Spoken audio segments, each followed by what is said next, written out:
2, 1. Hi everyone, this is Sarah Schulman. I'm here to thank you so much for this special honor for my book, Let the Record Show, A History of ACT UP New York. One of the things I realized in writing this book is that it's very, very hard to get information about activist movements, what they really did, how they did it, and what they actually accomplished.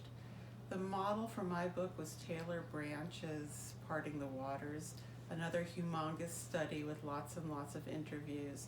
And the reason it's so difficult is because the corporate media does not accurately cover political movements.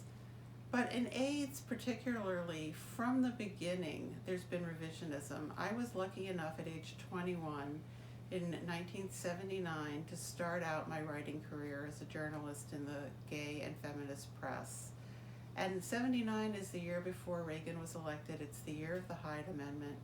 So I was already on the queer beat when in 1981 the New York Times announced 41 cases of rare cancer found among homosexuals in San Francisco.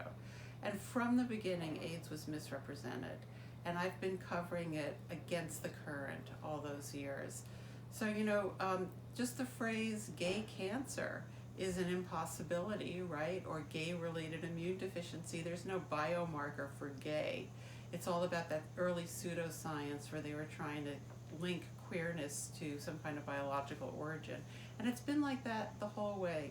Endangered people have been falsely represented as dangerous, and we've been resisting that. And it's been writers in the trenches of the queer movement and feminist movements who have done that work all these years. So I'm very, very grateful to you for your recognition, and I'm very grateful to my collaborator of 38 years, Jim Hubbard, with whom I conducted 188 long-form interviews of surviving members of ACT UP over 18 years. Jim and I want to especially thank Urvashi Vad, who funded this project from the beginning, and it would not have existed without her. I'm very thankful to my agent, Michael Barrett, who's someone who actually seems to care, which is very rare in this business, and thank you to Laird Gallagher at FSG for acquiring the book, and to Jackson Howard, my young editor, who did an amazing job in helping me pull this all together. And I also want to thank my beautiful partner, Leslie Harris. But I also want to give a special shout out to two people, Carol DeSanti and Charlotte Abbott, who were openly lesbian editors in the corporate media, who published 5 of my novels over a 13-year period.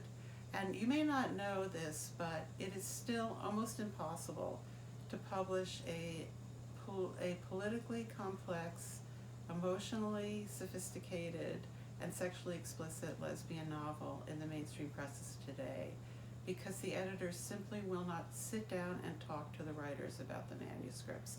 And if you would, the doors would open, but I'm grateful to Carol and Charlotte who took those risks back then.